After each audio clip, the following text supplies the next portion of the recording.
가셔서 성지순례를 가시거나 이스라엘에 가서 이렇게 걷다 보면 중간에 사막이라든가 광야길이 나옵니다. 그래서 가다 보면 항상 이 광야와 사막길을 걷게 돼 있어요.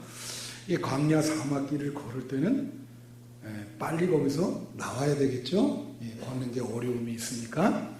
마찬가지로 인생을 살다 보면요, 좋은 길을 가다가 참 풍족하고 아주 행복한 길을 가다가 갑자기 광야길로 들어설 때가 있습니다. 본인도 갑자기 슬럼프에 빠지게 되고 일도 잘 안 풀리게 되고 건강도 안 좋아지게 되고, 야, 내가 여기서 어떻게 벗어날 수 있을까? 이 광야길에서 어떻게 벗어날 수 있을까? 이렇게 고민하지요. 여러분, 믿는 사람한테 하나님이 항상 좋은 길을 주시는 거 아니에요. 좋은 길을 갈 때도 있지만 좋지 않은 길을 갈 때도 있습니다. 인생이라는 건 다 똑같아요. 여러분이나 나나. 그래서 저 사람은 왜 저렇게 좋은 길만 가나? 아니거든요. 그 사람도 나쁜 길, 좋은 길 걷다가 그런 여러 가지 길 속에서 또 지금은 그렇게 좋은 길을 걸어가고 있는 것이죠. 여러분, 광야길에 걷는 동안 제일 중요한 건 뭘까요? 사막길에서 살아남는 것입니다. 일단 생존을 하시면 돼요. 그죠? 광야길에서는 내가 지금 광야길을 걷고 있구나. 제일 중요한 거는 여기서 살아서 나가야 된다. 생존해야 된다. 그거예요. 근데 성경에 보면은 하나님께서 설명하는 구약에 광야가 3가지가 있어요. 잘 들으셔야 돼요. 하나는 하나님이 우리에게 주는 광야가 있습니다. 또 하나는 사람이 자기가 그냥 어떻게 가다가 들어가는 광야가 있어요. 마지막 하나는 사탄 마귀가 주는 광야가 있어요. 그래서 이 3가지 광야를 우리가 어떻게 믿음으로 극복할 수 있겠는가 하는 것이 오늘의 말씀의 내용입니다. 잘 들으세요. 저는 여러분이 지금 상황이 광야길을 걷고 있는지 아니면 풍족하고 평탄한 길을 걷고 있는지 잘 몰라요.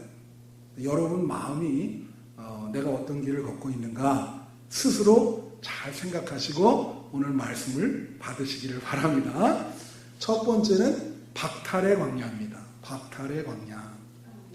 이 박탈의 광야는 하나님이 주시는 거예요. 하나님이 하시는 광야예요. 여러분, 옛날에 강정호 선수라고 있습니다. 그가 아주 홈런도 많이 치는 그런 선수예요. 미국에서 MLB라 그래서 프로야구에 아주 돈 많이 들여서 그 사람을 스카우트해 갔어요. 근데 이 사람이 일시적으로 선수 자격이 박탈된 적이 있습니다. 그 세월이 오래 갔죠. 왜 선수 자격이 박탈되느냐? 야구하는 거랑 아무 상관이 없어요. 이 양반이 음주운전했죠. 그 다음에 어느 게임 하는데 그날 저녁에 그 창녀를 불러다가 그게 또 걸렸어요. 그래가지고 그게 막 신문에 대서특필 하니까 그 MLB에서 선수 자격이 문제다. 여러분, 이게 윤리적인 거랑 그거랑 상관이 없는데 그 자격을 박탈하죠. 하나님도 마찬가지예요. 적과 꿀이 흐르는 가나안 땅에 들어갑니다. 여러분, 가나안 땅이라는 것은 애굽에서 나와서 딱 열흘 거리예요. 적과 꿀이 흐르는 땅에 열흘 거리야. 근데 이러고 보니까 하나님이 말해요. 물이 없다 그러면 물도 주고 양식이 없다 그러면 만나도 주고 그렇게 인도했는데 하나님의 기적을 경험하면서도 계속 원망과 불평과 어떤 믿음의 중심을 지키지를 못해요. 그러니까 하나님이 너네는 천국에 아직 들어갈 자격이 안 된다. 그 자격을 박탈해버렸어요. 그래서 그 열흘 만에 들어갈 그 적과 꿀이 흐르는 땅을 40년 동안을 헤맵니다. 간대 또 가고. 얼마나, 아니 열흘 만에 갈 거리를 40년 동안 헤맸으니 얼마나 헤맨 거예요. 하나님이 훈련을 시킨 거죠. 너는 하나님을 제대로 의지하고 믿어야 되는데 그게 안 된단 말이에요. 여러분, 사람이 말이에요, 군대에 가면 나오는 음식 그대로 먹어야죠. 그렇잖아요. 뭐 이거 음식이 왜 이렇습니까? 그렇게 할 수 없잖아요. 그죠? 여러분, 비행기를 타면 비행기를 타면 음식 나옵니다. 그것밖에 없어요. 근데 이걸 불평을 하면 어떻게 되겠어요? 근데 이 이스라엘 백성들은 계속 하나님 왜 나 고기 먹고 싶은데 이것밖에 안 주냐. 그래서 여러분, 신명기 8장 2절 오늘 본문에 오면 이런 중요한 말씀이 있습니다. 내 하나님 여호와께서 이 40년 동안에 내게 광야길을 걷게 하신 것을 기억하라. 이는 너를 낮추시며 너를 시험하사 내 마음이 어떠한지 그 명령을 지키는지 지키지 않는지 알려 하십니다. 하나님이 알고 싶은 거예요. 너 정말 하나님을 믿는 믿음이 있냐? 그걸 알고 싶은 거예요. 그래서 그렇게 박탈을 시킨 겁니다. 하나님만 붙드는 믿음이 있냐? 여기 하나님이 그런 표현을 쓰잖아. 너를 시험하려 함이라. 너를 시험하려 함이라. 네가 정말 하나님 아시는지. 여러분, 미국에 유명한 골프 선수가 있습니다. 여러분 다 아는 분이에요. 우주라고 아십니까? 우주? 태국계 어머니. 그리고 미국 인이랑 결혼을 해서 나온 사람인데, 역사가든 평가하기를 지금까지 나온 사람 중에 골프를 이 사람보다 더 잘 치는 사람이 없어요. 이 사람은 말이에요, 골프 저도 이렇게 보지만, 골프 대회에 한번 1등하면 상금이요 몇 백억이에요. 혹시 여러분 자녀들 키울 때 골프 선수 키워가지고 대회에 딱 한 번만 1등하게 하세요. 그럼 인생 다 풀리는. 이 양반은 그 1등을 거의 할 때마다 1등이야. 그래서 그러니까 그 재산이 얼마일까요? 여러분, 뭐 상상을 불허하죠. 그러니까 사람이 뭐래요? 눈에 뵈는 게 없지. 재산이 뭐 천문학적인데. 근데 어떤 게 밝혀졌냐면, 골프 게임을 할 때마다 여자들을 한 30명씩 데리고 다니는 거예요. 그래가지고 막 게임하면서 또 그날 저녁에 야 일로 와. 그래서 또 이게 신문에 따발. 그게 어떻게 됐어요? 골프 치는 거랑 그거랑 무슨 상관이 있습니까? 그런 윤리적인 거랑 아무 상관없지. 이 사람 자격이 없다. 얼마 동안 게임도 못 나갔어요. 그리고 부인이 노르웨이 백인인데 이혼했어요. 당신 같은 남자랑은 도저히 살 수 없다고. 이혼당했지. 가정이 깨졌지. 그 다음에는 골프가 안 되는 거예요. 나갔다 하면 꼴등이야. 혹독한 돈만은 무슨 소용이 있습니까? 박탈의 광야를 체험한 거지. 그가 이런 경험을 다 하고 마지막에 고백한 내용이 뭔지 아세요, 여러분? 이런 얘기를 했습니다. 언론에 이게 인터뷰할 때. 나는 이번 예를 통해서 가정의 소중함을 깨달았다. 그리고 자녀들에게 부끄럽지 않은 아버지가 되려고 한다. 나의 어린 애들한테 앞으로 미래에 내 얘기 들을 텐데 얼마나 부끄러운지 알 수가 없단 말이에요. 그래서 나는 너무나 귀중한 체험을 했다는 거지. 이 이후에는 이렇게 살지 않을 것이다. 얼마나 중요한 얘기예요. 여러분, 이거는 돈 가지고도 경험 못하는 얘기예요. 하나님이 왜 열을 갈 거리를 40년을 그렇게 돌아가게 하셨습니까? 믿음의 소중함을 깨닫게 하기 위해서. 인생에서 제일 중요한 것은 하나님을 붙드는 것이다. 그거보다 더 중요한 것이 없다. 여러분 히브리서 11장 보면 믿음의 장입니다. 거기에 그 사람들 그 어려운 위기 당한 내용이 다 나와 있어요. 그들이 모두 다 믿음으로 극복했음에 그렇게 나와 있어요. 그게 믿음의 전당이거든요. 그 혹독한 훈련을 다 박탈의 광야를 경험하면서 믿음으로 승리했습니다. 혹시 여러분 중에 믿음의 광야, 혹독한 광야 생활을 경험하는 사람이 있다면 하나님에 대한 믿음을 다시 한번 생각해 보시길 바랍니다. 오늘 본문 말씀 3절에 보면 이런 말이 있어요. 너를 낮추시며 너를 줄이게 하시며 또 너도 알지 못하며 내 조상들도 알지 못하던 만나를 내게 먹이신 것은 사람이 떡으로만 사는 것이 아니요 여호와의 입에서 나오는 모든 말씀으로 사는 줄을 내게 알게 하려 하리라. 내게 알게 하려고 이런 박탈의 광야를 너에게 주는 거다. 둘째는 상심의 광야입니다. 상심. 여러분 상심한 적 있었죠? 이것은 하나님이 아니고 인간이 하는 거예요. 사람이 하는 거예요. 네, 상심하게 됩니다. 여러분 열왕기상 19장에 보면 엘리야가 말이죠. 갈멜산에서 850명을 죽였어요. 엘리야라 그러면 권능과 능력의 선지자입니다. 그는 죽지도 않고 불수레를 타고 하늘나라로 간 사람이야.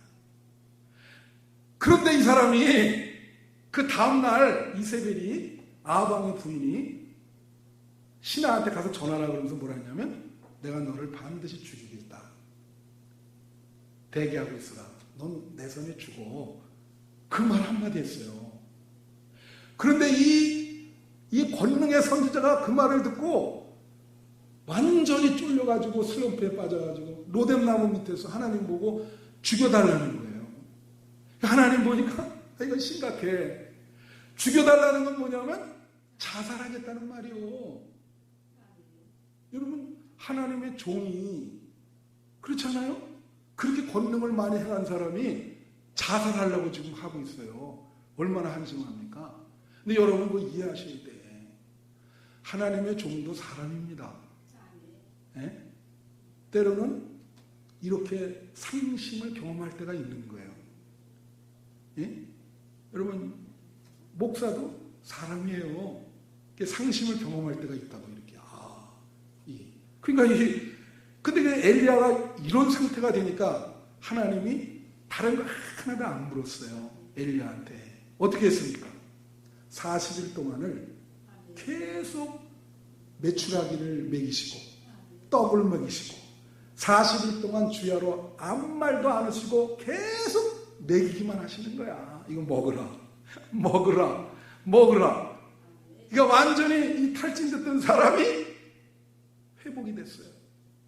하나님이 계속 먹으면서 위로랑 격려만 해주시니까 그리고 새로운 사명을 부여했어요. 이렇게 하라. 완전히 회복된 거예요. 회복된 거. 여러분 신앙에는 양면성이 있어요. 어떤 때는 승자가 되지만 어떤 때는 마음 졸이는 비겁한 패배자가 될 수 있습니다. 예? 다 여러분에게 올 수 있는 거예요. 이 상심의 광야는 내가 내 믿음을 지키지 못했기 때문에 생기는 것인데 박탈의 광야는 하나님께서 집어넣으시지만 상심의 광야는 자기 스스로 걸어 들어가는 거예요. 자기 스스로 걸어 들어간다니까. 그래서 자기가 못 나옵니다.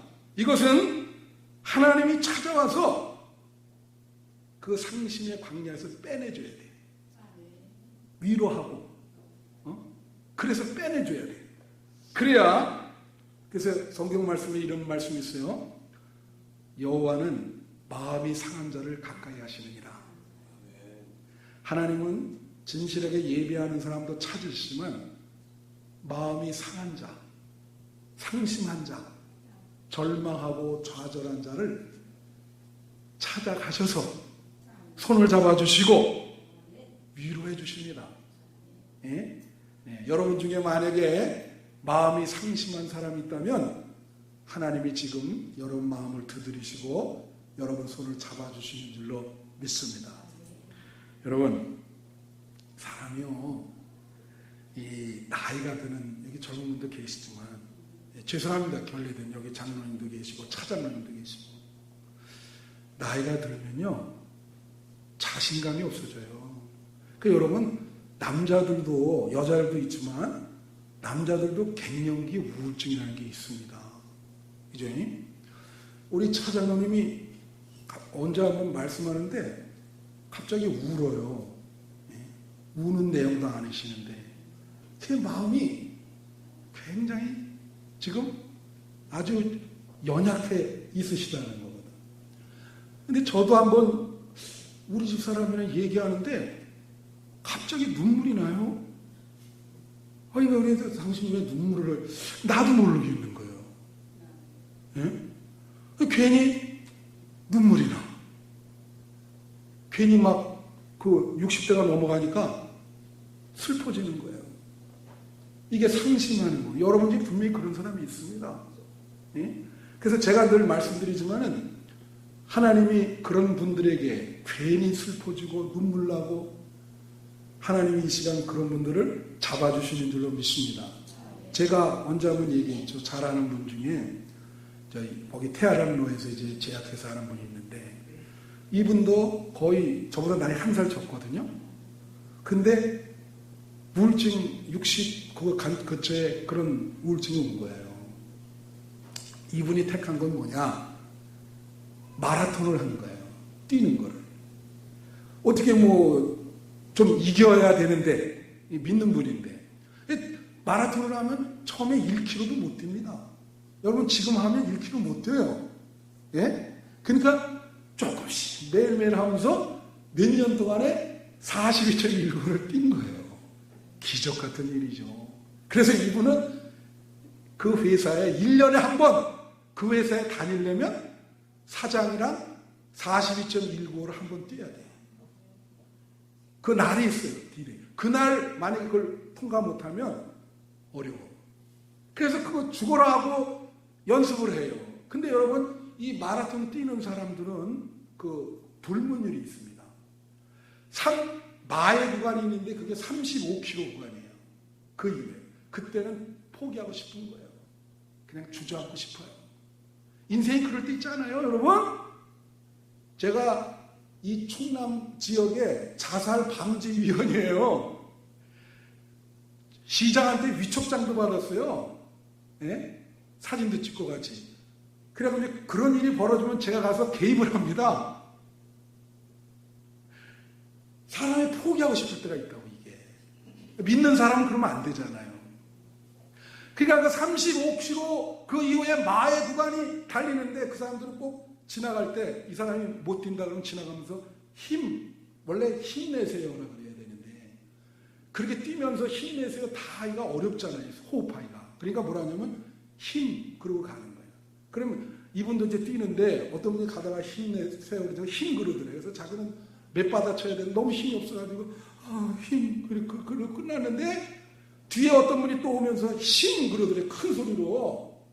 딱 보니까 아니 이 사람은 양팔이 없는 사람이야. 양팔이 없는 사람이 그 지금 뛰고 있어요. 60km. 그러면서 그러네. 놀란 거예요. 깜짝. 오이씨, 양팔 없는 사람도 저렇게 뛰는데 내가 이게 뭔가. 그래서 이를 악물고 뛰었다는 거예요. 마지막까지. 내 끝까지 완주해야 되겠다. 여러분 힘내세요. 끝까지 완주하시는 여러분 되시기를 축원합니다. 하나님은 여러분 편이요. 힘들 때 꼭 하나님 붙으세요. 힘내시라. 여러분 창성가 옛날에 460장이 있는데 지금 바꿔서 301장이야. 난 그 가사를 참 좋아합니다. 거기 보면 지금까지 지내온 것 주의 크신 은혜라. 지금까지 지내온. 잘 알죠? 근데 저는 2절을 더 중요해요. 여기 은혜에 대해, 주님의 은혜에 대해서 얘기하는데 2절에 보면 뭐라고 나오냐면 2절 비춰주세요. 몸도 마음도 연약하나 세임받아 살았네. 물 붓듯이 부으시는 주의 은혜 족하다. 여러분, 연세가 드시면 몸이 아픕니다. 다 아파요. 몸도 아프고. 마음이 연약하다는 것은 옛날처럼 자신감이 없어진다는 거예요. 옛날엔 정말 자신감이 있었거든요. 이제 자신감이 없어. 그냥 마음이 많이 약해요. 그럼 저도 그렇습니다. 예? 옛날이랑 다르죠. 옛날엔 자신감 100배. 어떻게 보면, 야, 젊은 사람이. 지금은 근데 뭐라고 얘기하죠? 몸도 마음도 연약한데 하나님이 세임준다는 거예요. 할렐루야. 여기 중요한 거예요. 물 붓듯이 부으시는 주의 은혜 족하다. 하나님이 그냥 소낙비 내리듯이 은혜를 주시는데 그 은혜 때문에 내가 살아간다는 거지. 순간순간 그 은혜 못 받으면 어떻게 살아가노? 하나님, 이제는 사지도 다 힘이 없고 남은 생에 어떻게 살 수가 없는데 하나님이 물 붓듯이 은혜 주시니 주의 은혜로 남은 생에 살겠습니다. 할렐루야. 여러분 힘내시기를 바라요. 하나님은 여러분 편이시다. 세 번째는 변두리 광야입니다. 변두리 광야. 변두리 광야는 뭐냐? 이거는 사탄이 주는 거예요. 이거는 아까 하나님이 주는 게 있고 인간이 스스로 걸어 들어가는 게 있고 사탄이 주는 게 있어요. 이게 변두리 광야. 변두리라는 건 뭐죠? 중심에 서지 못한다는 거예요. 변두리에 자기는 있다. 그런 의식이에요.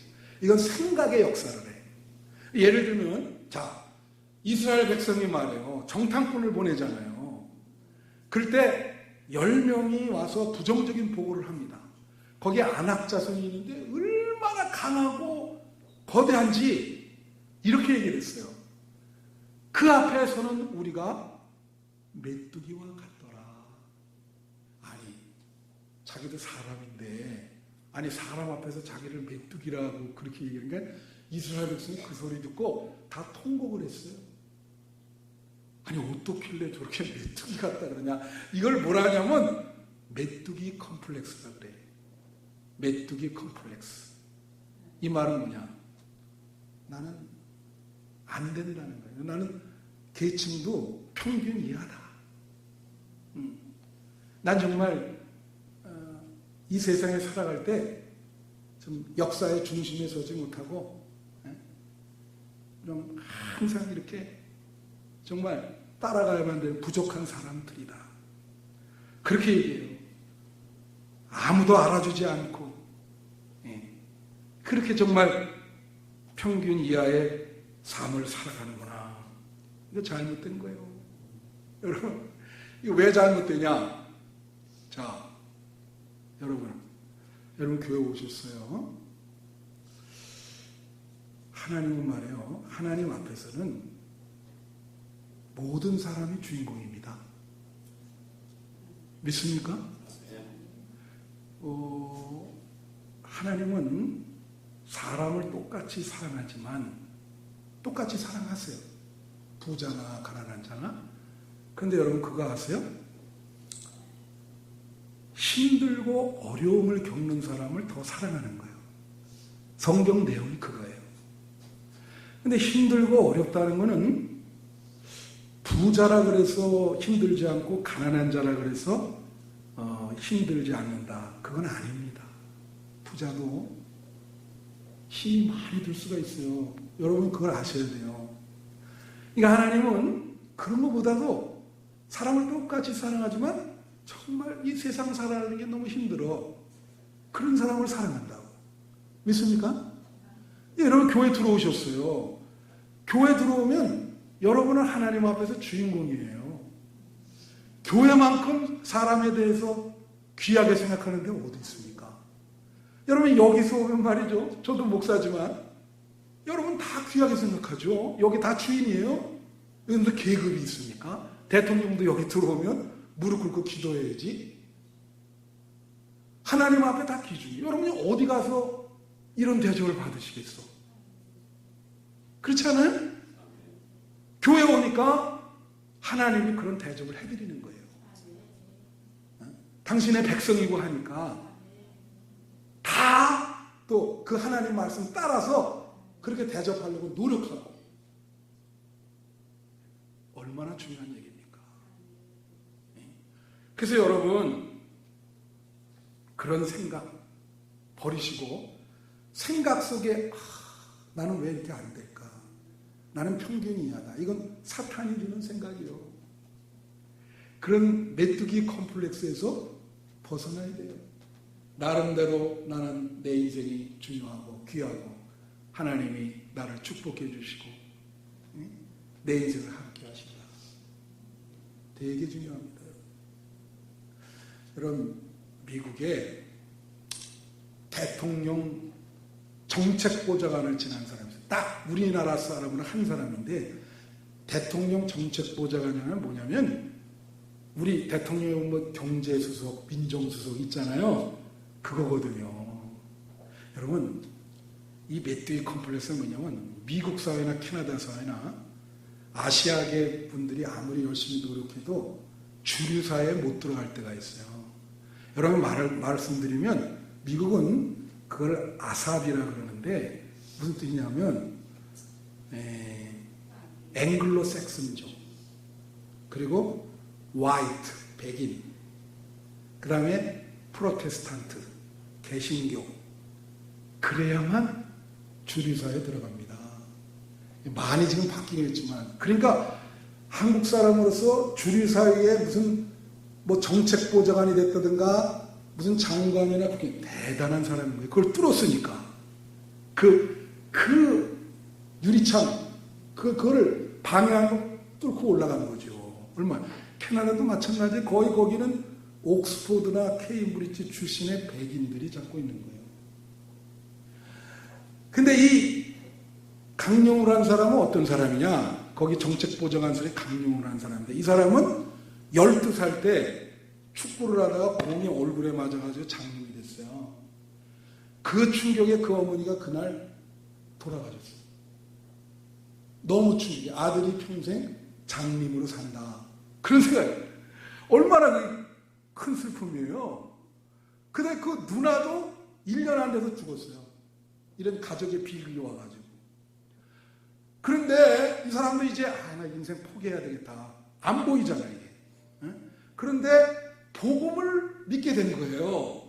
이 여러분, 복음을 받아들여야, 오늘 노장로님한테도 자녀들 복음 믿게 하는 게 최고 중요합니다. 장로님 꼭 신앙 떠나게 하시면 안 돼요. 꼭 붙으셔야 됩니다. 얘기했는데, 이 복음이라는 게 굉장한 거거든요, 이게. 여러분들이 그 가치를 모르지만 예수를 믿게 된 거예요. 예수를 믿게 되니까 말씀 듣죠. 주변에 장님이라고 도와주는 분들이 많은 거야, 기독교인들이. 그래서 막 여러 가지에서 공부도 시키고 미국 유학까지 보냈어. 불가능한 일을. 그래갖고 기독교의 도움으로 거기 가서 피츠버그 대학에서 박사를 받습니다. 맹인이 말해요. 그리고 자기도 복음을 믿게 됐잖아요. 그러니까 그 복음의 정신대로 전도하고 사람들한테 그 정신대로 가르치고 교육자로서 그렇게 하니까 미국에서 유명한 사람이 된 거예요. 야, 이런 사람이야. 그래서 부시 대통령이 정책보좌관으로 와라. 세상에. 이럴 수가 있어요? 이렇게 되는 겁니다. 예. 갑자기 그냥 주류사회의 핵심으로 떠오르게 됐죠. 여러분은 주인공이라는 걸 명심하십시오. 예. 여러분, 하나님 앞에서 여러분은 가장 귀한 사람이고 세상 사람이 무시한다 할지라도 하나님은 여러분을 주인공으로서 사랑하십니다.